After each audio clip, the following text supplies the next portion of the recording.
lastly, we're going to talk about the effects of glucocorticoids, and we have the anti-inflammatory effect, but we also have some other side effects that we need to talk about. So the first one, I did talk about this when I talked about what type of steroids we are talking about for anti-inflammatory purposes. And these are catabolic. They break down proteins. So they break down the muscle in some situations. Where it appears in animals when we give steroids for a long amount of time is a pot belly, because the abdominal uh, muscles are subject to gravity, and if we're breaking them down, it will give the animal a pot-bellied appearance because there's nothing to support the abdomen there. So that's one of the things that we will notice with long-term administration of steroids. The other thing that happens is there's an increase in blood glucose levels, and this happens through gluconeogenesis, which is the conversion of amino acids to glucose, and also glycogenolysis, which is the conversion of glycogen in the liver to glucose. Steroids are produced in the body in response to stress.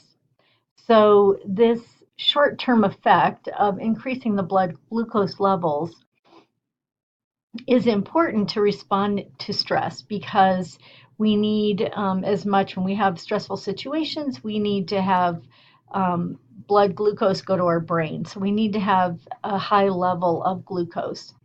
In response, the insulin should be taking in some of this extra glucose. Normally, that's what happens in an animal when the blood glucose level spikes. However, in an animal being administered steroids, it will cause the suppression of insulin. And so normally when all this glucose would be taken into cells via the insulin, because there'd be an insulin release, this doesn't happen. So what we do see in the blood work of animals being given steroids is we need to expect that there will be high blood glucose levels. So hyperglycemia is what we're going to see. Now I'm showing you Homer Simpson, and my purpose in doing that is he's my poster child for too many steroids. I talked about Addison's disease, and that is the body cannot produce enough hormones from the adrenal gland. In the case of the production of too many steroids from the adrenal gland, we have hyperadrenocorticism, and that is known as Cushing's disease. If you think about Homer Simpson, so what happens with animals that have this naturally, well, it's naturally occurring. This is a disease, but it is occurring in the animal. But it also occurs when we give too many steroids to an animal. So they start to look like a Cushing's patient. And they will get the pot belly. So Homer has the pot belly. They will get what is called bilaterally symmetrical alopecia. That is hair loss that is bilateral. So Homer is bald on both sides, and it's symmetrical. And if you saw another picture of him, he has a little hairline kind of midway down his scalp. But it's the same on both sides. It is hair loss. And then the other thing that we think about with Homer is he likes to eat a lot and he likes to drink a lot. And both of those things happen to animals when they are being given too many steroids or they have Cushing's disease. So some other things, so here's our pot-bellied animal as well. Some other things that happen with glucocorticoid administration is it will delay healing. We use that to our advantage sometimes to delay healing of say if we're doing surgery on the eye and we want the cornea to slowly heal, we may administer some glucocorticoids. And we do that so that we don't get as much scar tissue. But in general, we want to avoid giving steroids to animals that are healing from some kind of injury, giving it to them long term. It inhibits the immune system. And so, as I talked about, the supraphysiologic dosages, that's what we want to do. But in normal animals, we typically do not want to suppress the immune system. And then also, so I talked about the muscle wasting and atrophy, but also the skin begins to thin.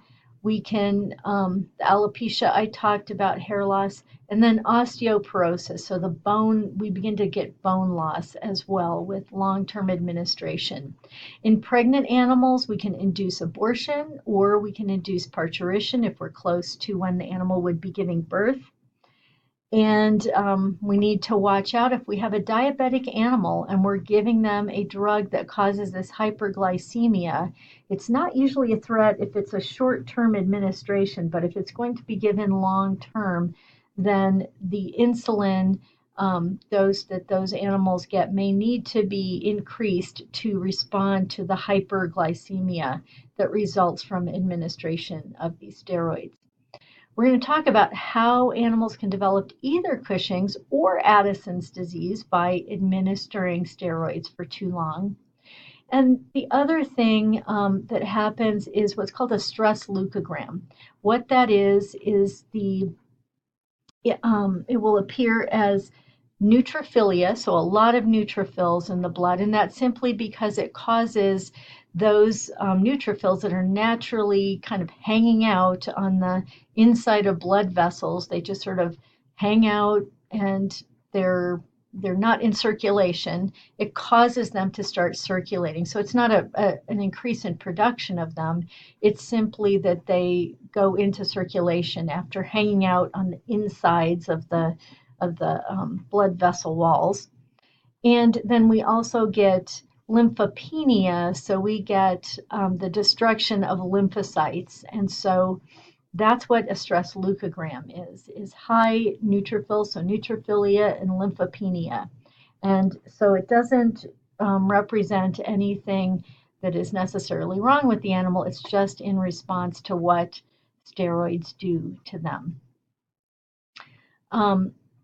So what we use glucocorticoids for are non-infectious inflammation. So we have something like allergies, or we have a response to just a topical insult by something that's causing the animal's skin to become inflamed. It's not an infectious process yet. We wouldn't want to use it in an infectious process necessarily because it will suppress the immune system. So it can calm things down that are not infectious or have an infectious cause. So allergies, allergic reactions, we'll use it for that. Pruritus, which is itchiness, and typically of the skin, so calming itchy conditions, typically from, again, a topical dermatitis, something that the animals come into contact with. We'll use it in high doses for immune-mediated disease. So these are diseases that are caused by an overreaction of the immune system. And so inflammatory bowel disease, immune-mediated hemolytic anemia is another disease that we may use glucocorticoids for.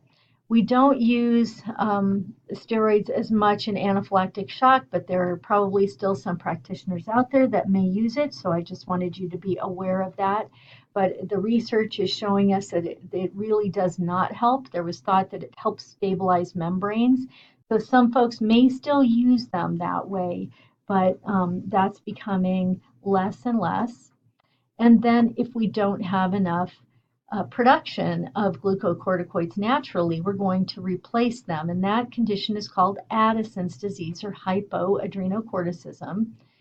And that is simply just trying to help the animal get to the normal level. We're replacing the mineral corticoid portion, typically not so much the glucocorticoid, the stress response type. We're trying to replace and get the electrolyte levels under control with mineral corticoids.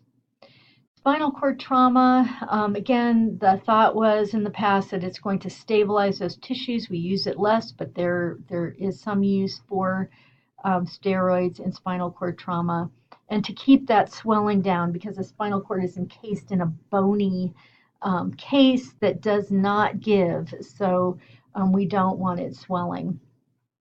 Neoplasia. Typically in lymphoma patients, and it is a protocol for some other types of cancers, it will help to destroy those malignant lymphocytes that circulate in the body in lymphoma. And so prednisone is part of the protocol, the chemotherapeutic protocol for lymphoma. And it can inhibit scar tissue, as I talked about.